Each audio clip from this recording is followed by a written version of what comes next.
Hi, I'm Neil Thompson, Senior Books Editor at Amazon here at BookExpo America 2014 with Brad Meltzer. Thank you so much for being here. It's a pleasure. Good to see you, pal. You too. So let's talk about your kids' books first. You seem to be fixated on inspiring kids, your own and others. Why can't they just learn about the world on YouTube? Yeah, the sad part is if you saw how much stuff that my kids try to learn on YouTube, and there is the problem, right? If you're a kid today and you watch YouTube, your heroes are people who fall on skateboards, reality TV show stars, and anyone else who falls on something. And I just said, I want my kids to have better heroes than that. And I say them all the time, a loudmouth sports owner or a reality TV show bimbo is not a hero. That is fame, and fame is very different than being a hero. So I've just become obsessed with trying to give parents a good hero that they can give to their kids. So we started with Amelia Earhart, we started with Abraham Lincoln. Coming up soon, and Rosa Parks. we have I Am Rosa Parks comes up, and then we're doing in September, I Am Albert Einstein, and then I Am Jackie Robinson comes out in January. And the real goal, it's not just about a book, or even telling their famous stories, we see them when they're little. And when my daughter sees that, then these heroes are like her. And when Amelia Earhart's building a homemade roller coaster in her backyard, she's daring and she's fun and she's crazy and she's alive. She's not some black and white figure in an old history book. And that's what the goal is to help parents and grandparents build a library of heroes for their kids. And this is an ongoing thing for you. These recent books come on the heels of, before that, Heroes for My Daughter, Heroes for My Son. So let's say it's hugely important to learn about your heroes. Who were yours growing up?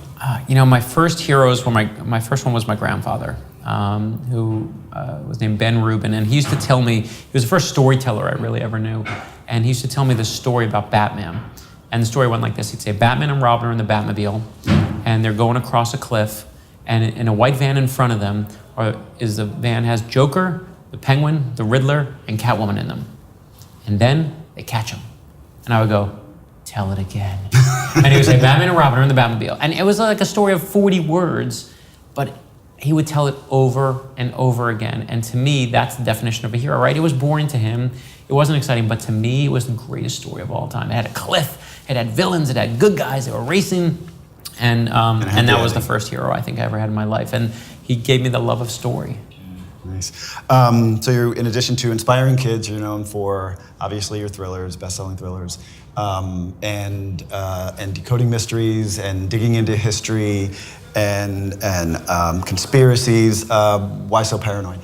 I am. You hit it right on the head. Find me a thriller writer who says they're not paranoid, they're a big fat liar. And to me, I just think there's something great about the story you can't have. It's like a box. If I showed you a box and a closed box and I said, here's a closed box, your brain immediately goes, what's in it?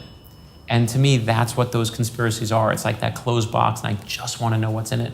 And you know what the truth is, and now the stories, luckily they get to come to me. So I was sitting at home one day, I get a phone call, and it's the family of John Wilkes Booth, who shot Abraham Lincoln, kills Abraham. You guys, this family killed Abraham Lincoln.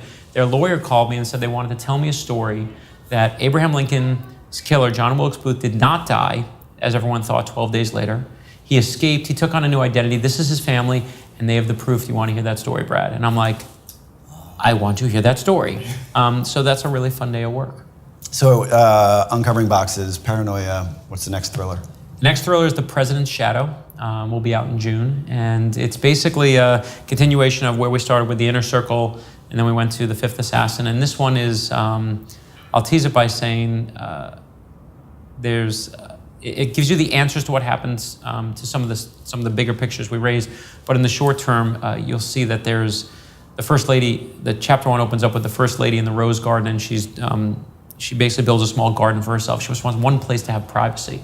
And as she's working this garden and just having this moment at 6 o'clock in the morning when nobody's around, she's digging down deeper, deeper, deeper, and she unearths a human hand. And how does a human hand get into the White House? And how does someone break into the White House? And that's where The President's Shadow begins. Nice. The previous thriller, Fifth Assassin, was an Amazon Best Book of the Month. But I found the hilarious video on your website and elsewhere of your family saying, quoting other reviewers, yes. So why do people hate Brad Meltzer? Yes, so what happened was, when I did it must have been my 7th book, when you write books, I've been very lucky. I've gotten some of the best reviews, from Vanity Fair to People to USA Today, you name it. But of course, that means you also get terrible reviews some places. I remember, and I said, I'm going to do a video where all we do is run my horrible reviews, the worst. When the New York Times said that reading my book was like going to the oral surgeon, and I was like, that's a really good review. And I took them all together, and I have the Little League team that I coached and my grandmother's nursing home read them all aloud.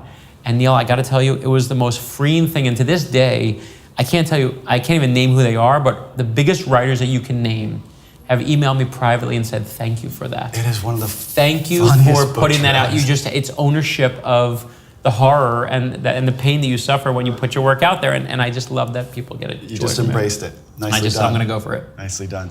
Well, it's great to see you. We're looking forward to the next book, and I Am Rosa Parks coming out soon. Thanks for joining us. Thanks, Neil. Great to have you. Pleasure.